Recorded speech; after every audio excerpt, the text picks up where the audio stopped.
Hola chicos, ¿cómo están? Bueno, el día de hoy vamos a ver otra aplicación muy interesante para poder hacer o realizar nuestros trabajos, ¿no? Y súper sencilla y sobre todo gratuita, ¿no? Entonces vamos a poner iniciar sesión. Los que no tengan cuenta obviamente tendrán que registrarse. Brevemente, no va más allá de 3 o 4 minutos, ¿sí? Vamos a retomar esto como desde una manera que nos vamos a registrar en el programa, ¿no? Entonces yo voy a poner, sí, ahora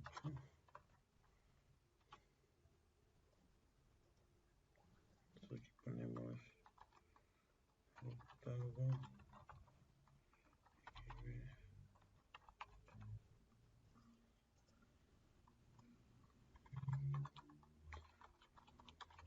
gmail.com.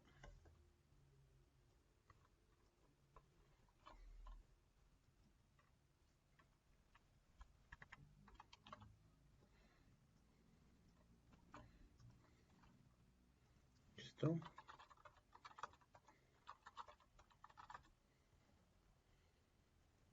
Aceptamos los términos. Ponemos avanzar. Elegimos el gratuito, ¿sí? Entonces aquí podemos desarrollar uno, ¿no? Acá tenemos ejemplos, aquí podemos poner el nombre. Y en este caso historia, ¿sí? Podemos elegir el color.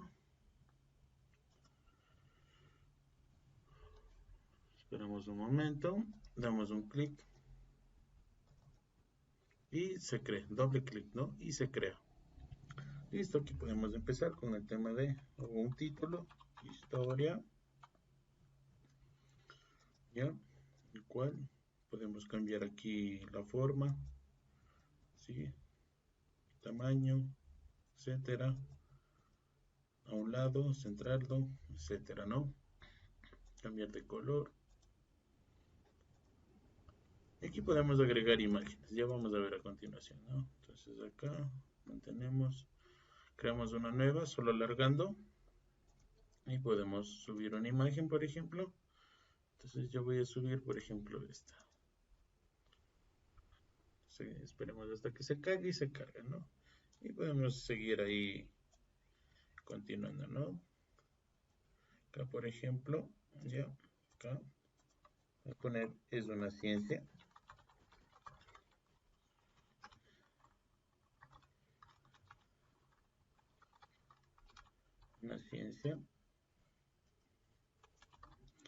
es una ciencia, listo, seguimos,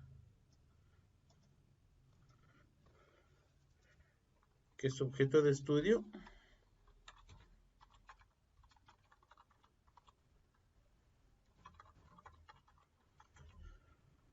Son los hechos del pasado, ¿ya? Sujeto de estudio son los hechos del pasado, ¿listo? Podemos seguir, por ejemplo, creo que puede ir movilizándose, ¿no? Entonces, ¿de quién? Del ser humano.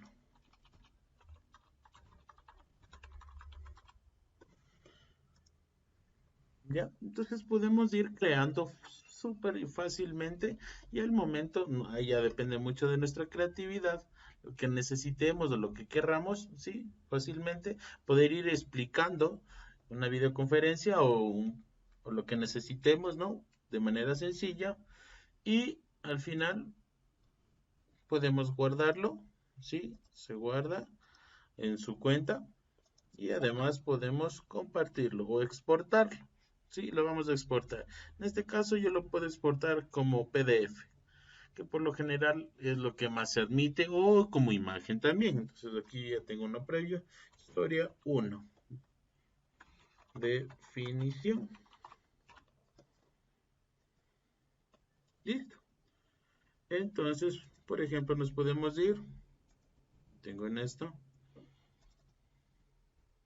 y aquí tenemos, y ya se abrirá en un momento, o como lo pueden ver en la previsión o prevista, ¿sí? En la vista previa, ya cómo va a salir su PDF, ¿sí?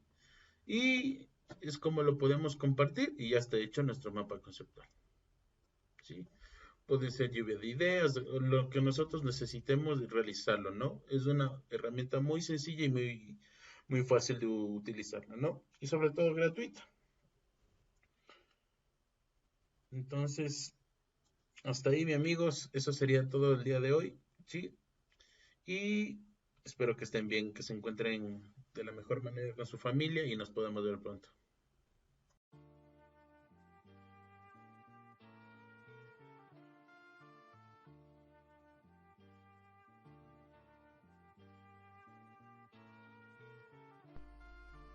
Aquí está la Unión Europea. Te suena, ¿verdad? Pero esto no ha sido siempre así. Para entenderlo todo tenemos que volver atrás. Mucho, mucho tiempo atrás. El germen de Europa está aquí. Roma, heredera de la cultura griega, unifica por primera vez Europa, a través de unos rasgos comunes, la religión, el latín y el derecho romano. El Imperio Romano se parte en dos, Occidente y Oriente. Occidente no dura mucho, porque los bárbaros lo destrozan. Surgen distintos reinos y uno de estos, los francos, crean su propio imperio. El Imperio Carolingio, que se extiende por Europa, tendrá los días contados. Se dividirá en tres, dando lugar al Sacro Imperio Romano Germánico. En este momento, la devoción cristiana conquista el corazón de los reyes europeos, que se lanzan a reconquistar los santos lugares. A los monarcas europeos se les queda pequeño su mundo, así que se aventuran a buscar nuevos. Portugueses y españoles toman la iniciativa de la conquista de América, difundiendo la cultura europea al resto del mundo y cambiando la relación entre estados para siempre. Siglos después, tras infinidad de conflictos entre las potencias europeas por los caprichos de sus reyes, los franceses se hartan y se unen para derrocar la monarquía, acabando con el problema de raíz. Entonces se empieza a hablar de cosas como libertad, igualdad, fraternidad, que se concretan en la Declaración de los Derechos del Hombre y del Ciudadano, antecedente de los derechos humanos. Europa había cambiado, empezaba la edad contemporánea. El excesivo amor propio del nacionalismo lleva a la guerra franco-prusiana, donde se enfrentan por los deseados recursos de Alsacia y Lorena y sus respectivos egos. Prusia aplasta a los franceses y se unifica en ese mismo año, 1871. Este incómodo status quo, llamado la paz armada, tuvo como consecuencia un enfrentamiento entre la Triple Entente y la Triple Alianza.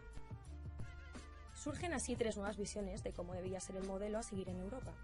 En primer lugar, el fascista, propuesto por Alemania e Italia.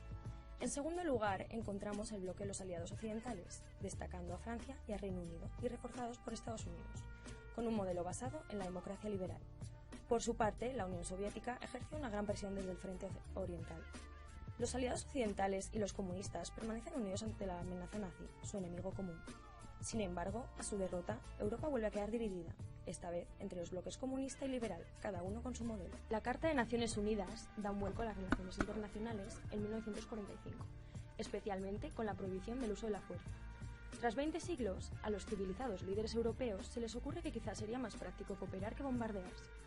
Comienza aquí la aventura europea hacia la paz, en un continente dividido, por lo que, con británica elocuencia, Churchill denominaría un telón de acero. Con el telón la tensión aumenta y los bandos se consolidan con el nacimiento de dos alianzas político-militares. A un lado, la OTAN. A otro, el Pacto de Varsovia. No obstante, ambos bandos tienen algo en común, la ruina económica. Al oeste, Estados Unidos controla la salida de la crisis de posguerra de los países europeos con el Plan Marshall. Así, aterriza la idea del libre comercio a este lado del telón. Y estos 6 países deciden subirse al siguiente vuelo. Nacen así la Comunidad Europea del Carbón y del Acero, la CECA, y la Comunidad Europea de la Energía Atómica, Euratom. Otros países occidentales escuchan el ruido y asoman la cabeza. Y es que la fiesta no había hecho más que empezar. Así pues, no son pocos los que llaman a la puerta. El mundo se mantiene en tensión, preso de las guerras de las dos superpotencias en terceros países y la amenaza nuclear. Pero en la vida nada es para siempre, y el fracaso continuado de los planes económicos soviéticos termina por hundir a la gran potencia a finales de los 80. Resulta inevitable que su icónico muro, hasta entonces indestructible, cayera con ella.